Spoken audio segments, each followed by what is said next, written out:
नमस्कार मंडळी. आज पोलीस प्रशासनाचा पोलीस कर्मचाऱ्याचा अन्याय अत्याचार सामान्य नागरिकावर जनतेवर वाढलेला आहे. आधी कॅमेरे नव्हते, मोबाईल नव्हते, सोशल मीडिया नव्हता. तेव्हाही होतच होता, पण तेव्हा दिसत नव्हता. आता दिसायला लागला आहे सोशल मीडियाच्या माध्यमातून. आपण बघत असाल तर जनतेसोबत हा व्यवहार होत असेल, जनतेला जर पोलीस कर्मचाऱ्यामार्फत मारहाण होत असेल, धाकधपट होत असेल, शिवीगारी होत असेल, आपल्या पदाचा गैरवापर समोरचा पोलीस कर्मचारी उचलत असेल, आपल्यावर खोटे आरोप, खोटे गुन्हे दाखल केल्या जात असेल, तर त्याचा नक्की तुम्ही व्हिडिओ बनवा. आवश्यकता पडू शकते, होऊ शकते, काही फायदा होणार त्यांनी. त्यानंतर जेव्हा आपण पोलीस स्टेशनला जातो तेव्हा आपला कॅमेरा सुरू ठेवा.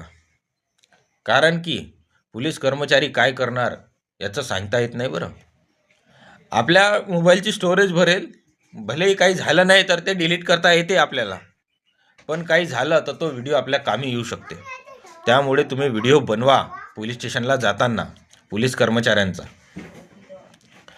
आणि दुसरी गोष्ट म्हणजे माननीय देवेंद्र फडणवीस साहेब, एकनाथ शिंदे साहेब, पंतप्रधान मोदी साहेब यांना सुद्धा माझी नम्र विनंती आहे की प्रत्येका पोलीस स्टेशनमध्ये कॅमेरे लावण्यात यावे.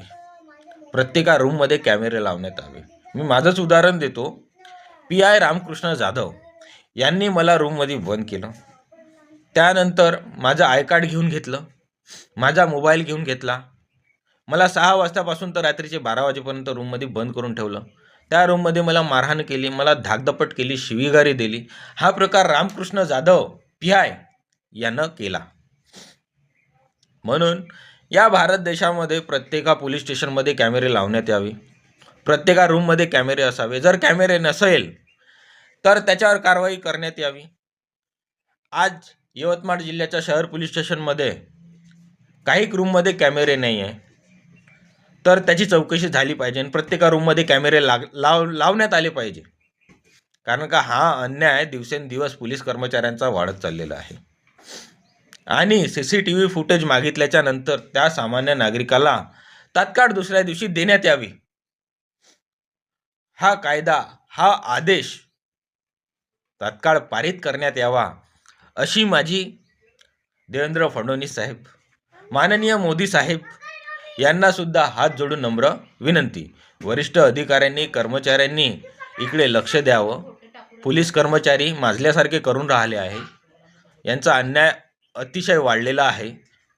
त्यामुळे यांच्यावर योग्य ती कारवाई करावी अशी माझी त्यांना सुद्धा हात जोडून नम्र विनंती.